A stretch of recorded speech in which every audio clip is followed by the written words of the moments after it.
Hey buddy, Dom here, and today I'd like to show you everybody this map I've been working on. This map I made a long time ago. I've abandoned, and it'll probably never see the light of day. But might as well do a walkthrough of it.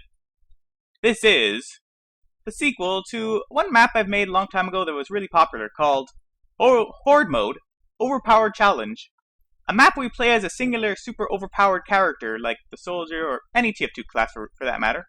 You go around slaughtering thousands of bots like in waves, and it was like pretty fun at the time. And it came up before MVM, so before Man vs. Machine, so it was kind of innovative at the time.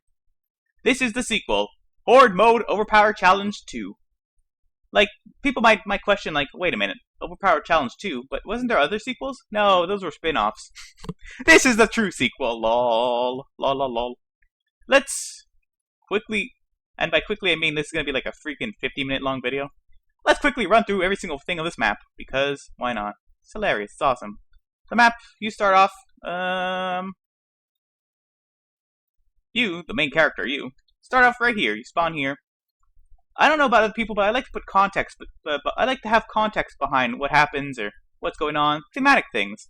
Ideally, you think to yourself, oh, you spawn there, you come back here, you're like, well, what's this? Oh, I came down like an elevator, and it's like, this area is not built right. Yeah, kind of glitchy every time I click on things. Yeah, ignore that. Then over here, you have some kind of pipes and stuff. Anyways, that's just to show that off. You go in this corridor, then you're in this area with like a lava lake and some sort of like glass structure. Here is the area to toggle music. Previously, on the original Overpowered Challenge, there was a music that played during it. People disliked it, and people always forgot to turn it off and on and stuff, like whether or not they want to use it, to have the music playing and stuff like that. So, to remedy this situation, I just put this simple thing. You have to walk through either, yes, I want music, or no, I don't want music. This is just work in progress. This is not how it's going to look. But then again, the map will never come out, so you'll never see how it's going to look anyways. Or maybe it will come out one day. Beats me. It's like a lava area, like, very fun. I like doing like things like this. This is like a moving texture. It actually moves in this direction towards these metal bars and this sort of sewer thing. That's cool. Anyways, onto this area here. This area is not finished, of course. There will be multiple doors. One of which will be like offensive challenge, where you have to cap 3 control points, and one will be like a defensive challenge, where you have to protect 3 control points from waves of bots. Here is an upgrade station sign thing. Here's where I introduce the player to like the mechanic of a map, like a really big main mechanic of the map. By standing here after you choose like what mode you want to go into, you're teleported to this area, this lava sort of place. You're teleported here, and then you'll fall to the ground. It'll give you illusion as though you've fallen through this area. I'm gonna click H to hide this. It's just like looks cool. Here you'll be able to choose between 2 random upgrades. 2 random upgrades. Every 3 waves of bots, upgrade stations will spawn in the regular play space. Going into it will not pause the game. They'll bring you to this area, and the player has to quickly choose between 2 possible upgrades. So the map also starts off by the player choosing between 2 possible upgrades.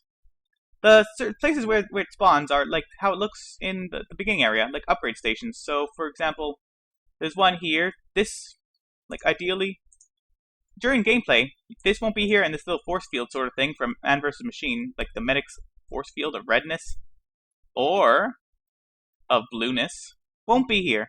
So, yeah, just like a heads up. It'll spawn every 3 waves, and then the announcer will be like, get to an upgrade station, quickly. Stuff like that. Anyways, it'll teleport the player to this sort of area outside of the play space, where they'll choose between 2 upgrades. Players will start off with, this isn't 100% finalized or anything, but ideally, the buff banner effect of having mini crits, the damage resistance effect of the battalion's backup, and the speed effect of the whip, or the disciplinary action. Sorry, I was interrupted. Anyways, where was that? Players will start off with mini crits, crit resistance, battalion's backup, damage mitigation, and, run really fast from speed. When they get to this room, they'll have the choice, and this choice changes depending on just randomness, which choice we'll get, but the choices that it's possible to get are Life Leech versus Knockback Resistance, So that's fair enough. Like life leech, either you get life every so often by shooting people, or you get knockback resistance. There's a lot of lava in the play space. People could, when the main player falls in the lava, they won't die. They'll just take a lot of damage and be teleported away from the lava. But when bots or the enemies of the map fall in, they'll die. That's just it does suck to fall in technically into the main lava of the area, but knockback resistance is good. And fair enough to like life leech, because life leech sucks, you know what I mean? The next choice is either extreme speed shooting or 100% crits. 100%, both of these things increase DPS by a lot. But so it's really up to the player which one to choose. 100%, like, extreme speed shooting and reloading is something that came with the Halloween update of 2013, I'm gonna say. The one that was Hell Tower, where you could become really small and shoot really fast and stuff like that. Yeah. That's like just one added benefit that was added to the game recently. Well, not that recently, but more recent than when the original Horde mode map came out. So that's why it's possible to have this upgrade now. The next two set of possible upgrades are passive healing or fatal damage surviving. So that refreshes. So every so often, if you take fatal damage, instead you'll be reduced to 1 health, and then you'll have like a 60-second or 30-second or something cooldown between when that could trigger again. That's like a fair enough comparison.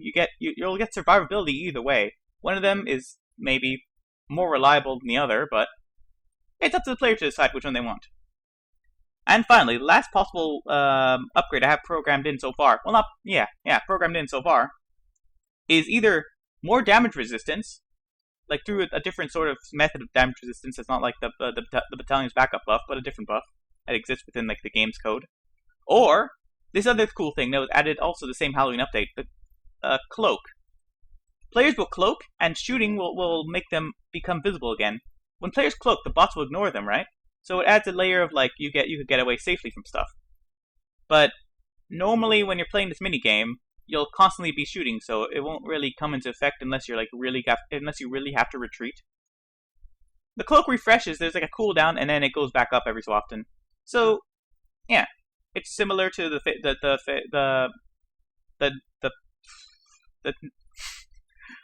escaping death passive thing from the previous thing. Anyways, let's move on to a different part of the map. Did I mention? I think I did not. Bots will spawn in here on this side, as well as here on this side. I'm not 100% sure if I should make the entire place like all blue, like this side's blue and this side's red. It's more of like a kind of a design decision. Nothing's finalized. Everything can change. One thing, for example, is note that this like slope. What? There's a slope here. See? Slope. Whereas on this side, it's different. So like things are always in development, and nothing's really finished. It's not that far along. Oh, that's something else I should mention. Oh, well, on the same matter, on the same thing. This is more like the finalized door right here, where it's only 3 blocks high. Whereas over here, other doors are 4 blocks high. Yeah, this is just a door. Let me hide. See this? You can see it's just like a middle thing. When the round starts, a lot of things trigger at once. These shutters, they move left and right to open. So, for example, they look like this when they're open. This gigantic metal door and this gigantic metal door also moves into this wall to the right. So it'll look like this when it's open, more or less. This gigantic thing, I guess moves down because it can't really move up. Or just, maybe it goes left or right as well. I don't know. I guess alternatively I could just double click it and saw what I programmed in, but never mind. Anyway, so you see this nice cool area here with this like door and a bunch of computer terminals. This goes consistent with the theme of this side being red and this side being blue. Makes sense. See, this side's blue, this side's red. These windows. Well, technically they're all doors. Like that's just how it works in programming, but ignore that for now. These windows also open. These shutters. These windows also open. This gigantic door of concrete also opens. So just imagine that not being there as well. Well, you don't have to imagine. You can just look at the screen and see that it's not there right now. And of course those windows too, but whatever. Yeah. So that's how the map starts. It starts off all dark. In the source engine, it's kind of sucky to turn lights on and off and stuff. it's just way easier the way I programmed it in this map. In this map, at the very start of the round, the fog is just really thick and then slowly becomes less and less thick to give the illusion that it becomes dark because all the shutters and stuff are closed, right? And then when these windows and stuff and these windows and like, these windows open, you could see more light. So that's when like the fog goes away and then the round starts afterwards, shortly afterwards. It's just like, you know, a little cool thematic sort of thing. Adds to the immersion, I'd say. Here's control point B. Here's control point A. And the final control point is right here, C. There's so many things I can mention on the way. Let's see, for example, here, one thing worth mentioning is these sort of things here. I want it to be easy. I don't want it to be too difficult. I want it so you'll have to multitask a lot because bots will be on this point and they'll be all the way far along on this side at this point too.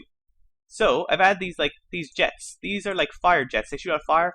They're just there for thematic, like just there to make sense. Because standing in this area, it's not shown right now, but there's a hurt brush. It hurts bots by standing here. While bots try to attempt to capture this control point or the other control point, or even the center control point has it too. There's these little things here. Fire will shoot out like it looks like the particle effect looks like the flamethrower shooting, and it'll deal damage over time to the bots. It's just there to more balance the map and make it so you could like not focus on keeping the control points not capped by the bots as much. When bots leave spawn, there are these things in the way, like this just a bunch of groups of barrels and stuff. And on the other side, it's just like slopey surface and metalness. This is one of the situations where this map isn't really symmetrical, but whatever, ignore that. The idea behind this is just something so you could blame it. So you could it's like you could say the reason why that's there is so bots don't jump over it. I mean, when navigational mesh is in place, it'll be made so that bots will not be able to go from this side here to this side here. They'll have to walk all the way up here and around. It gives them also the opportunity as bots to go over these other ledges of these other high up areas, because otherwise they would just take the fastest path to the control point, which is here, which is from spawn there to here. So pretty much.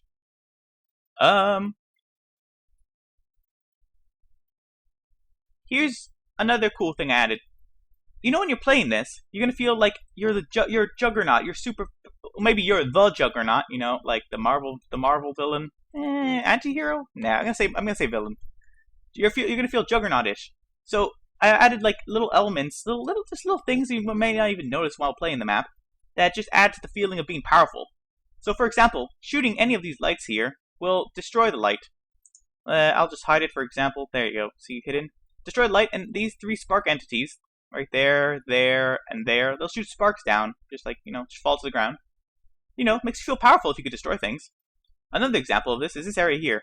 On the left side here, I don't have it programmed in yet. Here, when you shoot this thing, it'll play a sort of sound effect like shh. And these things, this thing and this thing, will shoot out like a jet of water. It's like, it just basically a particle effect turns on and gives the illusion that water's coming out of this. So yeah, that's one example as well of like you feeling powerful because you destroy the environment. Here, there's a sign. Here's another sign. Look at the sign.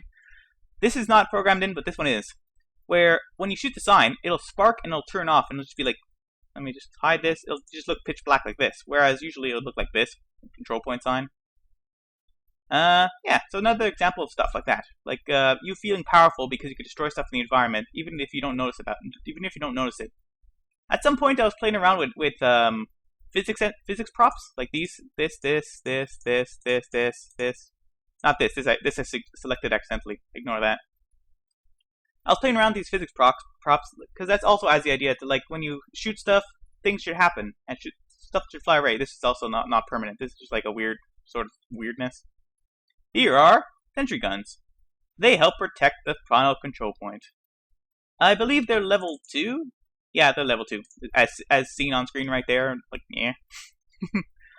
They're not going to be a very much challenge. Like, the bots won't find that much of a challenge, these sentry guns. They have, like, plenty of space to go over here and just shoot them far away. It's just there to sort of, like, spend some time to make sure if you really suck at the map, the bots won't go right away and get the last control point and win, you know what I mean? Speaking of last control point, this is cool. This is, like, it's pretty cool. It's this sort of, like, antenna sort of thing. These things, this thing, and I don't want to select stuff because it's kind of glitchy. And this thing, spin. Just To look cool, they spin. This is a volcano. Anyways, back on topic. Anything else I've forgotten? I don't think so.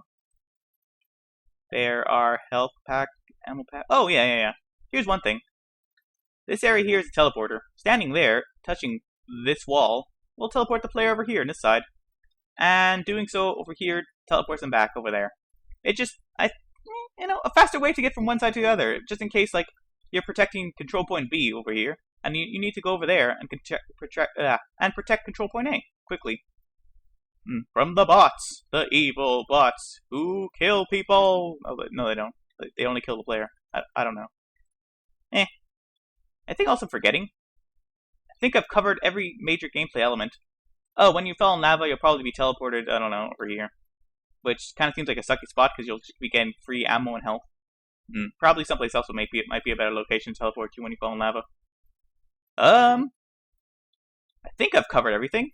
But just in case, I'm just going to walk around, fly around, and see if I could think of anything else that I've had covered. Yeah, I really dig like this area here where it has like all these like, visual noise things. It's always good to have visual noise. Okay, I guess I'll end up the episode unless I find something else. Oh, wait, there's this area here. Where the bots spawn. The bots will spawn in here. And it's just basically a little thing on the wall. This is if you spawn on the blue team, and because you're supposed to be on the red team. So it's like, click that button, become red. So then you can actually play the map, because you can't play it on the blue team. This is work in progress area. Here's like a little lava, it'll be a lava, like cave-ish sort of thing. It just sort of exists momentarily there. I think I've covered everything that needs to be covered in this map. Horde mode, Overpowered Challenge, version 2. Will perhaps see the light of day one day. But perhaps also not, because I've not worked on it for freaking years. Oh well, all funness that never happened. But on the bright side, the map may have sucked, and so it's okay that no one has ever played it, and no one will ever play it. Oh well, c'est la vie, such is life, etc., so on and so forth. Here's where the starting camera is. I don't know why I mentioned that. Okay. So I think I've covered everything that needs to be covered in this map. It was fun to make. It's too bad that it will never see the light of day. Meh, whatever. Thanks for watching. Like if you enjoyed, and subscribe for more videos like this one. Au revoir.